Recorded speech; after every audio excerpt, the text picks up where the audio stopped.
Good afternoon, everybody, and welcome to the Muzzle Is Off Podcast. I am your host, Nakia Monet, and I am here with a very, very, very special guest. I am here with Jamal. How are you? All yourself. Thank you for having me. You are welcome. And we're here because Jamal wrote a book, and it is called Master Reset. Yes, written on my face. It is written, you heard that, right? It's written on his face. It is called Master Reset. And Jamal, just tell the people a little bit about yourself. Tell them who you are. Tell them about yourself and what actually made you write this book, Master Reset. Yeah, my name's Jamal. I'm a Leo. I'm a 33-year-old man. And for me, life was pretty normal. You know, I was a worker. I worked for the public city bus for years. Mm-hmm. I have a family. Family was important to me. In between working out and family and work. That's what I was a simple guy. I was simple like that. Work, get my money, my ends meet. My family was important. And I enjoyed life a little bit. You know, but I worked hard. Career job. Years. Yeah. Yes. And everything took a turn. Everything took a turn. Like literally, I was 29, not even 30, and was feeling sick. For some odd reason, and it was lingering from October 2016 to January 2017. And I came back from Vegas vacation, and I just thought like maybe the weather changed and we get a cold, my throat hurting, and I just can't really function. I don't know what's going on. And they said, "Oh, your tonsils swollen. You got this going on with your tonsils. That's irregularity." They scheduled the surgery for the tonsils in February of 2017. I didn't even make it. I had my first stroke on February 2nd. February 2nd, you had your first stroke. 2017. Wow. And on Valentine's Day of that year. They good. On Valentine's Day. On Valentine's Day 2017, I had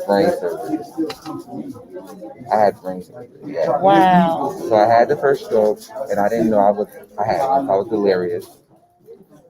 They good. Okay. Yeah, so I was like, what is this about? What's going on? What's happening? I wanted to get up out the hospital and go to work. I'm like, my bus is coming out. I'm late. I had perfect attendance. I had no record. I didn't get no points or no occurrences at work. I was a city bus driver for years. Drove from Jersey to New York. So it was like, I gotta work. My bus gotta go. You know, that's how I was trained. I was programmed. Gotta go to work. Until I realized I couldn't get out the hospital. I was paralyzed temporarily. You were, wow. I was paralyzed. So you were temporarily paralyzed. Yes. Wow. And that moment, that's when I realized I couldn't actually, I couldn't do nothing. I went from brain stroke, brain surgery to Kessler for rehab. I had to learn how to write my name, read, and walk all over again. So you had to learn how to write your name, you had to learn how to read, you had to learn how to walk. You literally had to reset your whole life.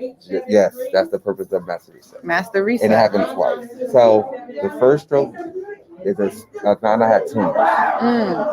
Two lesions on my brain. So first only one was good. Wow. And the fact that I stroked out on the left side, that was an indication that the lesion was on the right side. Yep. So I had brain surgery. They realized they couldn't operate on it. It's too far down in the brain. So they first did hormone therapy to reduce it, and it worked. I go to rehab. They thought it was cancer. So I'm in rehab. I didn't know what it was. I actually didn't find out what it was until that occurred in 17, and it happened in 17, and I didn't find out what this was until 2019. Wow. So I've been living life on the edge and scared that any false move, it could happen again. And sure enough, it did. It did. You know, I learned how to walk and all that the first time. Came home. Thought everything was normal. They took care of it. Had to bring the staples in my head. I thought I was on my way to the back. Right. Came home and they automatically called me and said, Jamal, we need you back here at the hospital. And they pretty much quarantined me. They said, we don't know what it is. We can't find out. We went to Atlanta CDC. But whatever it is, it may kill you. Wow. So I came into the hospital for observation for 4 days. And that was in May of 17. And I said, well, ain't nothing happened yet. This is me being ignorant and naive. Right. Ain't nothing happened yet. I just trying to run up my insurance. I gotta go. And the doctor said, Jamal, you don't want to leave. They couldn't stop me from leaving. I saw myself out. But in that moment, I felt funny. Like, I think I made a mistake. Got in an Uber, went home. Like, everything hunky dory. That was beginning of May. By May 25th, they called me and said, you got to take your tonsils out and any lymph nodes because anything infection travels to your body. My immune system is attacked me. So they said the surgery, we did the surgery. And right after that, on June 16th, I had my second stroke. Wow. Which put me in a coma. The fear and reservation my doctor had when I left that day in May came to be June 16th. It was so bad, and this time another lesion grew on the left side. So that lesion grew, and it hit harder. Every time I have a stroke, it's going to hit harder and harder. The second one, left knocked out the right side. So now my eyes are crossed. After the coma, I was in a coma for 3 or 4 days. I had to learn again how to talk, how to read, how to walk. I went from a wheelchair to a walker to a cane. And now I'm here on my own 2 feet. By the grace of God. By the grace of God. Yeah. Wow. It was crazy. So you had 2 strokes, or did you have 3? 2 in 1 year. 2 in 1 year. Brain surgery, was in a coma, been to rehab extensively, and I actually had to, after the brain surgery and all that, I took Kessler again, learn how to walk, learn how to write. That's physical therapy, occupational therapy. Kessler was great for that. Yes, they are. They were great for getting you back. They make sure. It only took about 2 or 3 weeks. Yeah, they make sure. They get you up. They get you. They be like, oh, okay, you here now. Come on. And you got a schedule like you at work. Yeah. You at work. You got a whole rehab schedule. They be like, we're gonna do occupational, then we're gonna do physical, then we're gonna do. You got your whole day planned out at Kessler. And you get a break. You be like, oh my God, thank God Tuesday my day off. Then you be really happy and relieved because when you're a patient, a lifelong patient, which I didn't think I was, because when I went to Kessler the first time, I was like, why am I on this floor? Because they got floors that depend on what your issue is. Your car accident, I ended up having a brain injury acquired because it was brain trauma. So I said, well, I'm on this floor. I said, be worse off than me. I wasn't judging. I just felt like they needed the care. I don't need the care, And I did. I was just as bad as them. I found out. And then I had another stroke, and that stroke put me. Why my cousin just texted me and she like, cuz that's a serious beard on that man. You know what? Thank you. It all fell out. Mess. And it all fell out and came back because I was on chemo after the second stroke.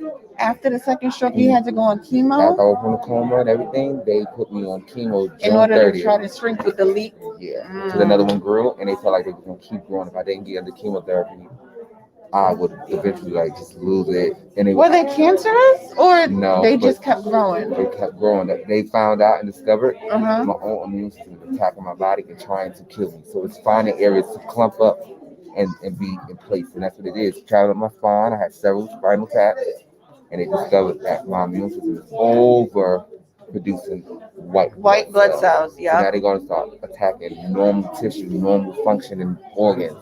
And that's where it hit. It went to my brain. Went to your brain. In 1 year. Wow. I was on chemo I was on chemo from June of that year, of 17, all the way to November of that year. I had treatment, intravenous. That was the worst experience ever. Really? Chemo, yeah. The worst experience ever for me. I know other people who had it and went through it and endured it, and they all say the same thing. That it was the worst. Oh, it was the worst. I lost all this hair. It was much longer. All this came out. It took to this year for this hair to start getting solid. Wow. I lost all this weight. I was 170 something pounds as a man, and then I just started losing weight from the coma. I was in a coma for 30 days. Well, I was in that situation for 30 days. Right. So by the time I left the hospital from June to July 10th, I went to Kessler. I had dropped from 176 to 150 6. And that's with chemo, 2 treatments. That's what it is. And then I kept going down. And now I'm 130. But I wasn't always. Always went right. Yeah, I had to learn how to drive again. And now with a brain injury, there comes fatigue, there comes anxiety, there comes all that. So my book was really me out crying. I had to go to physical therapy and psychological. Right. So I was like psychological therapy, and she really was like, just get it out. And that was my homework. My book was my homework. So you took the assignment and you said, I'm going to write a book about this. Yes, I was. Because you needed to get out how it made you feel going through, especially at such a young age. You were 29 years old. Everything was so new. I felt different. I didn't feel like I was saying. I really felt like the me prior had died. Right. And so to pick up the pieces, and especially people who don't know about a brain injury, they would say, you here though, thank God you're still alive, but they don't understand the warfare you go through mentally because things have changed. Everything changed. People talk to you condescendingly, they talk at you, not to you. Not to They you. think you need so much help. And I know it's out of love, it's not out of a malice place, Right. but it's a little bit overgrown. And you don't have a voice anymore. You're not independent. You're dependent. You're no longer you. And so you lost. And I always say this, what's the difference between a hospital bed and my bedroom? Right. There's no difference. I'm still bounded by this condition. I wake up with it, I go to sleep every night. I take medicines for antidepressants twice a day because now my mind trips and erases. Right. And I can't control the feelings that make me, the thoughts that come in. You gotta get strong at your cognition, but it was a struggle. And this is what Master Reset came from. But that's the thing. When you have a brain injury, there's no magic fix for a brain injury. There's no pill. There's no real amount of surgery. A lot, like you said, it's a it happens within in your cognitive thought, in your cognitive mind. Everything. So therefore, in order for you to fight it, it's like, how do I train my brain to think differently? Yeah, that was the thing. And then taking it, like literally taking control over that what was the it first is. step. Yeah. The first step was, I don't want to die.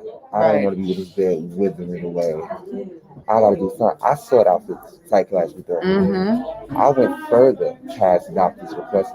Because they told me, honestly, if you don't get back to what you used to in 6 months, it ain't coming. So I'm thinking I'm getting my weight back. I think I'm going to, be able to get back to work. I'm thinking all these positive things. I said, I'm going to get my old life back. And it never happened. And I'm going to walk regular. I'm going to get sensation in my hand. To this day, no sensations here. But I use it like I train myself. I don't feel this leg or this foot. And this whole side of my body is numb. I even feel like I have a heavy elephantitis face, even though you can't see it. It's numb. It's numb. Always numb on here. And I first noticed that when I finally got a haircut. And he was cutting. Now I have a hole in my head covered by my skull, covered by hair, and covered clearly by the skin. But the skull is cracked. You can never not uncrack the skull, And that's like a nursery road. And I had to learn that this is my new norm. So what am I going to do with it? They can't hear you real well. They said, can you speak up a little bit? They like, we listening. Can you hear me now? Look, Gail, check that sound. Thank you, I appreciate it. Yeah. So it was. I had to learn how to pick up the pieces, and the first thought was one from therapy on my own. Yep. Not a script that said you gotta go. No, it was I need to get some type of resolve within to let me go, and pretty much get my life together. Therapy was first, then it was nutrition. She said yes. After nutrition, it was pretty much fitness. Yeah, I started going to on YouTube and looking up this exercise that people could do in a house because my doctor wouldn't clear me to go out. Yeah, and they wanted to, I was going to hit my head or do all this stuff. They don't want me to shape the brain around, right? Bruise, right. And so I had to learn what was going down. It's like your new normal. Yes. Like for your new self. Absolutely. For your reset self. Yes. Yeah. And so when I finished therapy after 2 years, literally it was in 2000 and it was this 2019. I finished therapy in January. I said, you know what? It's only so far you can get. It's time for me to take this journey by myself. I And like that you just said that. yeah, there's only so much. It's only so much you can do. You Yeah. gave me. It's like you gave me the tools that I needed. Like you gave me the blueprint. Now I got my tools.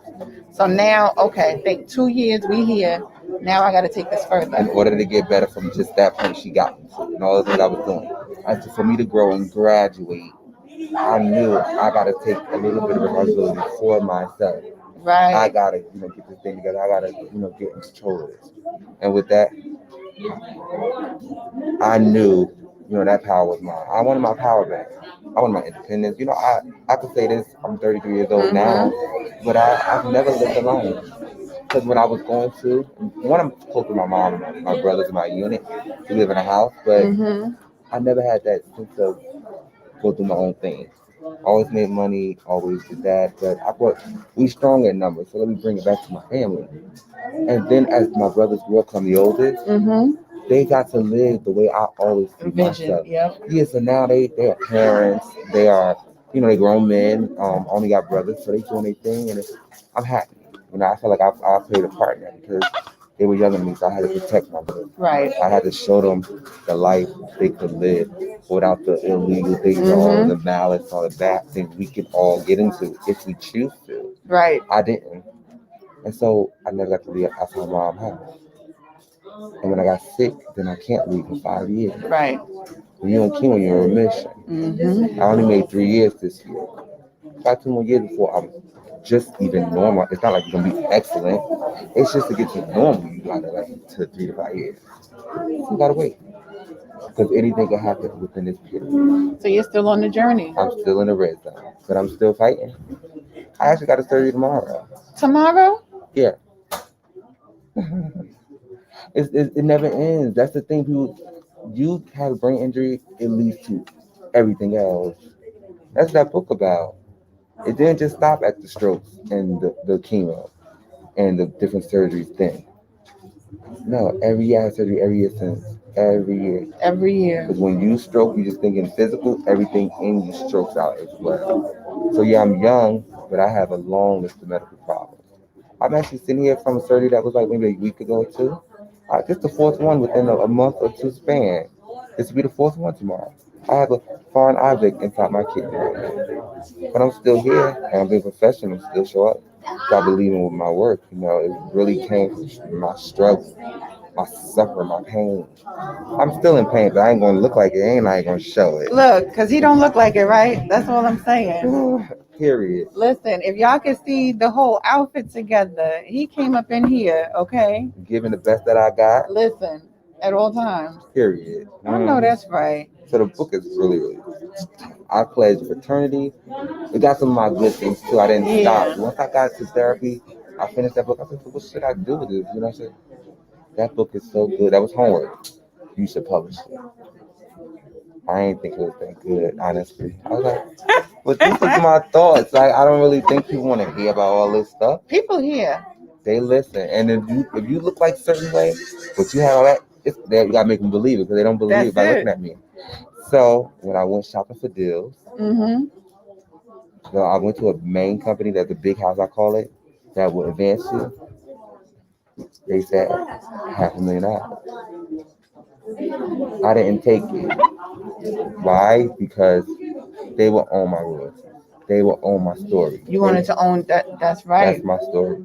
So they can manipulate the character and make him other than me. They can manipulate it, and they're gonna get more if they offer now table. They're gonna pitch it to networks. Yeah, because if they offering half of it, So I went with the company I went with, which was a company that actually I published this book on my own. This is not independent. Independent is with no company. Yeah. Self-publishing is with your influence all or something way. And the big houses, when they coming at you, like, we want to take your stuff. We wanted to. I didn't want them. I went with the middleman, which was self-publishing. So I paid investing in my own stuff. And I did everything. But you still got to get a contract. So I shopped my manuscript. I did an old school style, too, in a notebook. I did not type it on nothing. I said, I'm taking it old school back when I was a young buck. I wrote everything down, scribble, scratch, everything. I just gave it to them. I got to notarize. That's my word, my story, and then I sent it in a big vanilla envelope. And within a week, they called me back and said, congratulations, we want to work with you. And that was literally, I finished the book last year. By by August, by November, I had a contract. I had two contracts on the table, and I went with the best one. And so far, so good. Listen, this book is in Barnes and Noble. It's on Amazon. It's an ebook. It's an ebook. I'm about to do a voiceover for it, and I'm writing it into script form for a meeting I had the next week. I'm working though, and it's like I got so much going on, but I still go to work. And it be right in my bed. See, I turn my pain into purpose. That's what my tattoo says. Really? Mm-hmm. I believe in the overcoming obstacles, so I have a initiative. The elephant, overcoming obstacles, that's me. Whatever they throw. So I've had surgery every year. I had 4 this year, and they all just My tattoo says I turn my pain into my purpose and into my passion. Yes. Right? Because a lot of our passion has been birthed out of pain. Yeah. So, yeah, I believe in that. Yeah, it was as simple as that. I turned my pain into a purpose. Period. And I just had to go to work, and I started working out in my own house. I started eating right. I started learning more about my stuff, more about myself. I'm trying to eat right. It don't work all the time. I had McDonald's yesterday. Okay. Well, hey, you can have that day, knowing the next day is a different day. The yesterday, today is yesterday, and no, today is the future. Yesterday is already past. It's already done. Hello. Today is the future. You don't know about tomorrow, so you can just try each time. Get it right, don't get it right. It's up to you. But the future, you don't worry about the future. You in the future. When you make it from yesterday, you hit the future. You're in the future right now. Because today is here. You think about yesterday, today, yesterday. Yesterday's gone. You in your future. Because yesterday you thought about this day, and you here. So you always got a means live to try in the future. Again. You live right here. This is your future. Present is the future. Because if you think about tomorrow, today, and then today gonna be tomorrow. And then it's gonna be the next day. It's gonna be that was that day ago, and you in the future that you were thinking about. When Friday can't get paid, you say that I'm gonna get paid. I can't wait Friday. And then you hit it. That's today, right? So you prayed for Friday. That was your future Monday. Now you're in your future. You gotta live each day. Living in your future. Living in your future. I like that. Uh-huh. Live each day living in your future. Yeah, because you in it. And preparing yourself for it. And prepare yourself. That's the master reset. I got the ultimate reset. I feel like a lot of us get it. I just knew how to hone into mine and be like, I'm here. People look at me, they can't see what happened to me. I went from a wheelchair to a walker to a cane on my own 2 feet. And yes, I still have problems medically, but I don't project that to people. I don't show that when I go out. I show love and everything, but I don't really show the nitty gritty.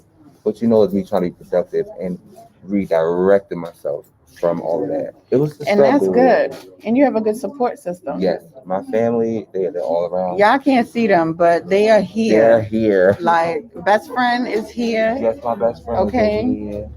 I got so much love. My aunt, my cousins, my mother, my brothers. Everybody. And even people that, I worked with before or people I met along the way. I always said I never met a stranger that I don't know.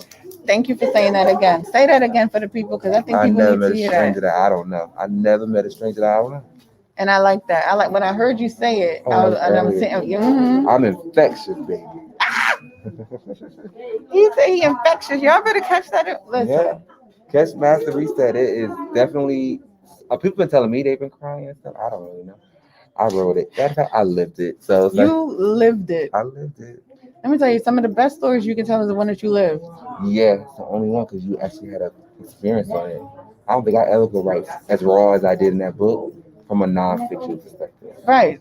Because you could be a dreamer and dream of the glory and dream of the suffering of somebody else. But when you lived it, it hit different. It's levels to it. It's levels to it. It's a little bit different now when you really got to go through the trenches in the mud. You got to start from the bottom, crawl before you walk, and all that all over again. I had no control of my body, and I had to actually make myself get my strength back, because I could have been in the bed with them and accepted my reality that I don't have to do nothing for the rest of my life. I was like, I don't like this. It's not me. Like this ain't me. I'm a go-getter. I'm gonna fight this. I'm a hustler. I'm used to doing productive and positive things, not a hustler in a negative connotation, but I knew how to get that, secure that bag. I knew how I wanted to live. I knew I was on vacation. My life was pretty much, it was decent. It was fair. I felt like it was fair. It was even. And when I got hit with this 2 strokes and like boom, boom, I kind of got knocked off of that. My cherry. It's like, how do you deal with my body is literally rejecting me? It is rejecting. It's really fighting. That's who you want to fight with. Every day I gotta, when I wake up, I'm paralyzed every day temporarily. I have to stay laid there for like another 10 minutes and just try to roll over because once I'm in the sleep, my body results back to what it already knows. And that's just like be numb and just lay there. So I had to make myself, I push myself. I get up. Me going to school right now, I push myself. I don't have to. I want to use my brain, make it stronger. Right. I work out because I want the endurance. I want to get up and get out. You get up. I want that. And I like how you hungry. said about eating prop. A lot of times people do not understand the type of foods that you put into your body really can affect you. Big time. Big time. A lot of that processed food, a lot of that junk food, a lot of that, all that sugar, all of that extra stuff that they, It's bad. Yeah. And I'm guilty for a lot of things. Me too. I had McDonald's yesterday. I just started already. Okay. Yeah. I'm guilty of the chocolate in the food. Listen. I don't eat turkey. I don't eat beef. I don't eat chicken. Mm-hmm. I haven't eaten that either. Chicken. Okay, so I ate all those things before I got sick. Right. Then I got sick and the organs were not working the way they used to. Congestion. Bad cramps. So I knew I had to change it. With the intestines, both small and large, things get enlarged in it because not everything works slow. When I was in the hospital, you ever heard of thick milk or thick water? Mm-mm. It's like syrup. But when your lungs collapse like mine did in a coma, you would drown off your own saliva. Right. So they got to keep your mouth dry, but they got something that's vacuum everything out of you. Yep. And they give you, when you say, I'm thirsty, they give you thick water. It's like syrup. Thick water. I'm like, this is not What does water. it do? You're supposed to drink it like water. But they can't go that quick because you'll drown off it. You'll choke and you'll die. You don't have control of anything when you have a stroke. Right, like your gag and all of that you stuff. don't have that. So they have to make it thick. You drinking it, apple juice included. Everything was thick. I don't know if it's some type of solution drops and they make it thicker. Chemical wise, I don't know how they make it, but it was disgusting. I know because water flows. Right. Juice, so whatever. All of that. Flow. No, I can't have none of that. Because my lungs were undeveloped. They had to get stronger first before I can drink something solid. Wow. So everything had to be thick. It was thick juice, thick milk in the cereal for breakfast. I was like, what is this? I don't want to know. It was so nasty. It's not like it didn't taste like it's supposed to. It tasted like milk. Right. It tastes like water. But it was nasty. Yes, it was so nasty. I can't believe it. Because my lungs were no go. They had to build them up. They had me breathing on this thing to test how long I could hold my breath. Siobhan said, Look at what God. fluid did you forward? And I'm going to read that as, nonstop. What pushed you forward? What propelled me forward and kept me going was, even though I knew I wasn't the same person, but I knew things changed, I was determined to like really the things I knew my essence. That's what I didn't want to go away.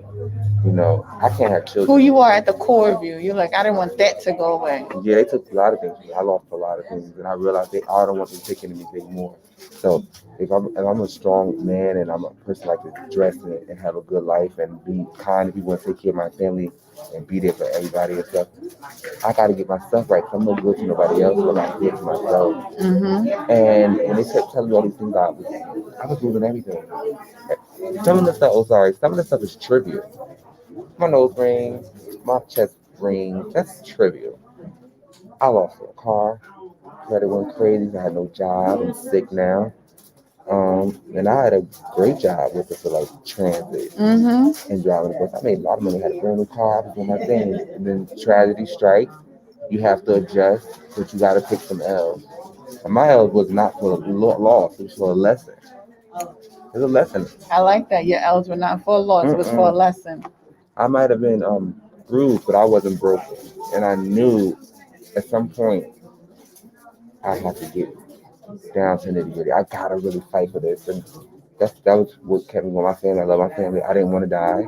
So I didn't want to make my condition worse. I didn't want to just ignore the signs. prior to this, all this happening, for 10 years, I had headaches every day. And Didn't even know that was it.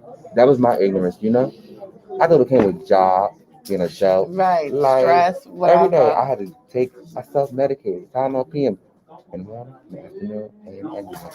Wow. That's how I functioned for 10 whole years. 10 years. It was crazy. But you didn't know. I didn't know. You know what I'm saying? Like at the end of the day, what you don't know, you can't hold against yourself for not knowing. Like it felt like a common headache. Yeah, it is. Although it was constant. But it felt, one of my friends, the same thing happened to her. She always used to get headaches. And she would take the BC, and finally come to find out she had a brain tumor. Yeah. Yeah, it was so crazy for me because I did not know. I did not know. Wow. Yes. Anywho, yeah, so it's like, it came like a thief in the night. Wow. And then it just actually, I had to adjust my whole life. So nothing, I was not taking nothing. I went on chemo, they took my weight, it's no trivial stuff. Mm-hmm. But then they also took away my ability to procreate. I lost a lot, and I lost my job within for years, careers. I had to resign because I lost my CDL. Because when you have seizures, stroke, any of that gets reported to Yeah, the vehicle, yep. and you have to surrender, or you'll lose all your license.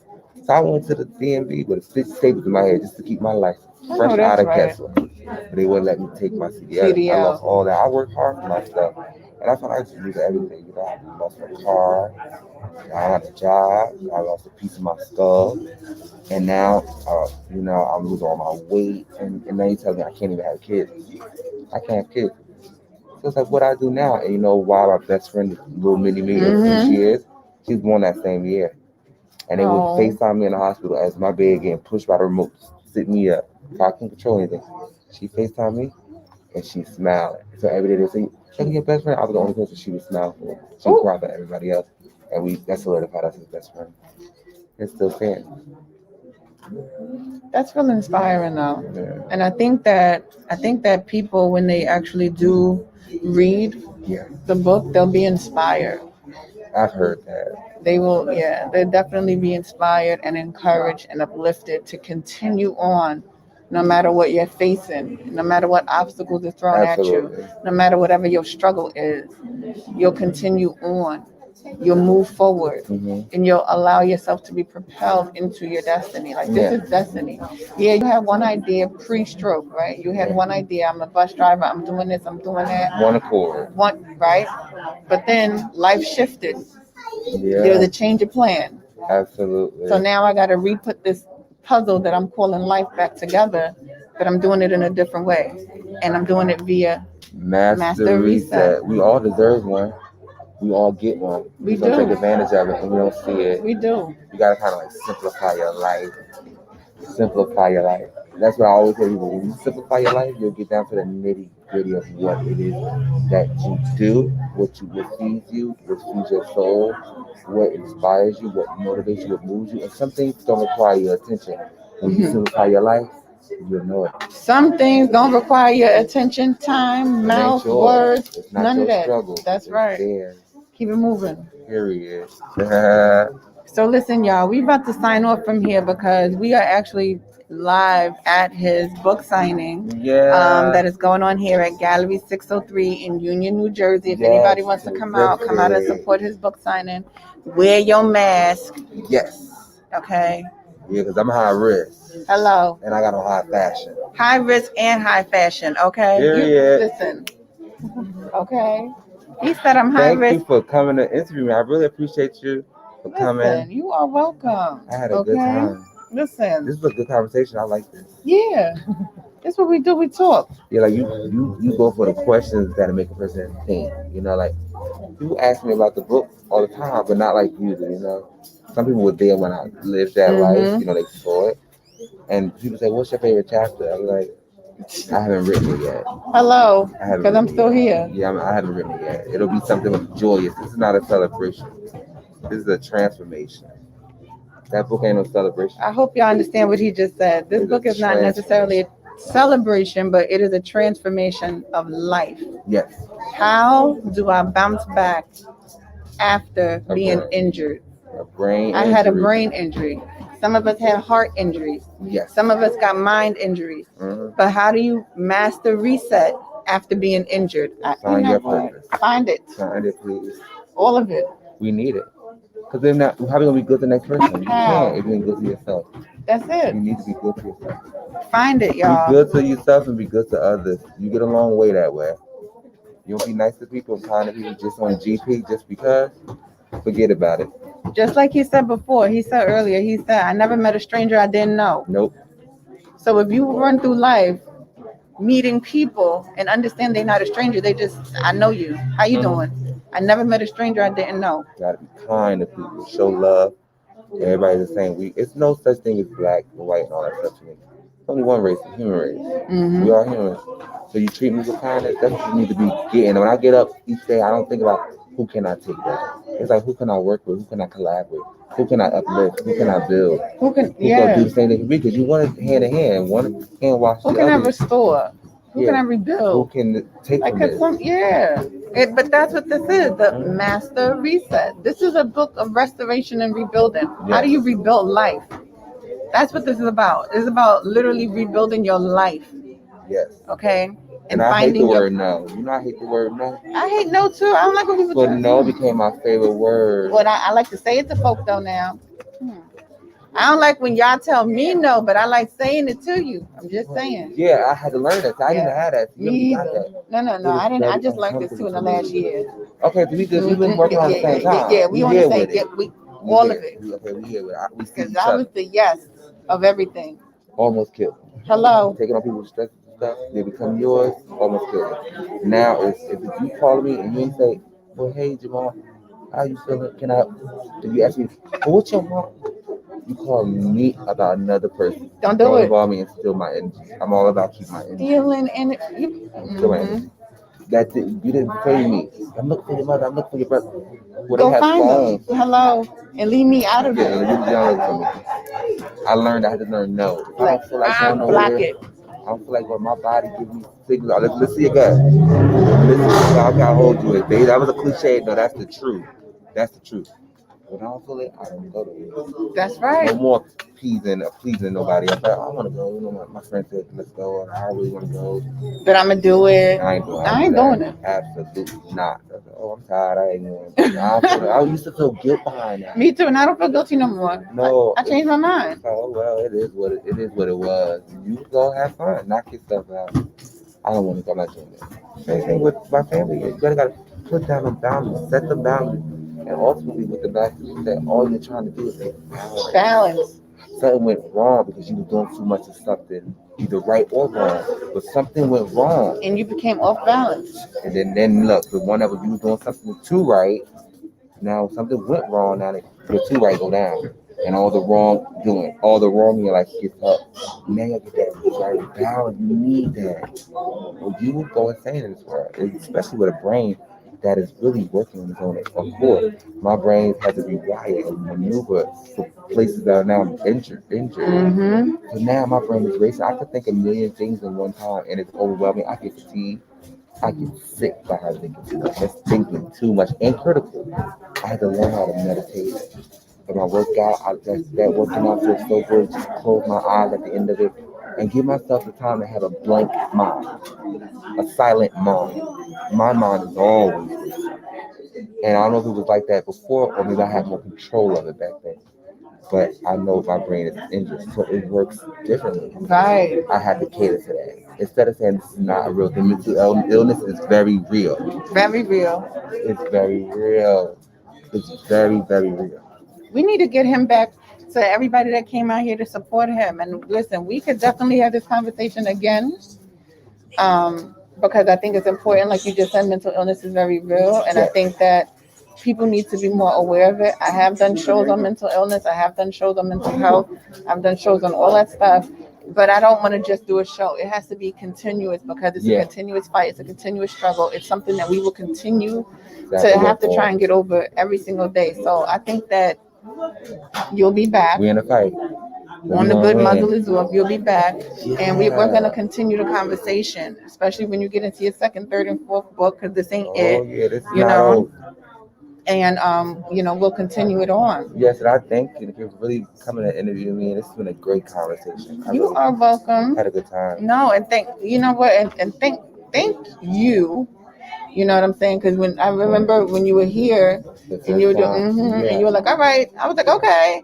And then Alicia, she called me, and I was like, all right, let's do it. Yeah. Whatever, let's do it. Okay. It's real simple. It ain't hard, So thank And I you. appreciate that though, because it could have been like, I don't know you, I don't know this. Nah, we ain't like that. Yeah, and I understand that. That's why I respect. I respect you for that. Yeah, we because ain't you like didn't that. really know me. And if you look at me, you might have thought it wasn't real. Oh, Jadoni on there. He's saying salute to you. He's saying salute to us both, and happy that the gallery was able to host this dope event. Yes, That's thank Jadoni you. on Yes, there. 603. That is Yeah. real, Gallery 603 is really lit. Nice space for people to come out and have events. Yeah. I'm glad that I was allowed to have my stuff here. Yes. And like I said, so if y'all want to come out, support his book signing, Gallery 603, right here, 603 Chestnut in Union, New Jersey. Come out and support. Purchase the book. It is available on Amazon. It is available at Barnes & Noble. It is in ebook form. They even have some on deck here for you to purchase. It is here. Come out and really support. We got to get behind supporting our own. We got to get behind supporting Black-owned businesses. We got to get behind supporting Black people as a whole, as in general. We need to do that. We need to support each other. We need So, entrepreneurs too. Yeah. Generational wealth starts when you start to. They say when you work for a paycheck, that's the minute you become a slave. So you chase the next high or jump to the next check. You're right. You gotta get the money for your own self. You got children, and build the wealth for your own self. Build the wealth for your community. Build the wealth, and that's what this is about. Honestly, Gallery 603 is Black owned. Addicted to Fitness is Black owned, and we support each other. We support our own and our own businesses. So yes, definitely. So thank you for joining the Author's Corner, because that's what we're doing. We in the Author's Corner. Yes. We're gonna do this some more.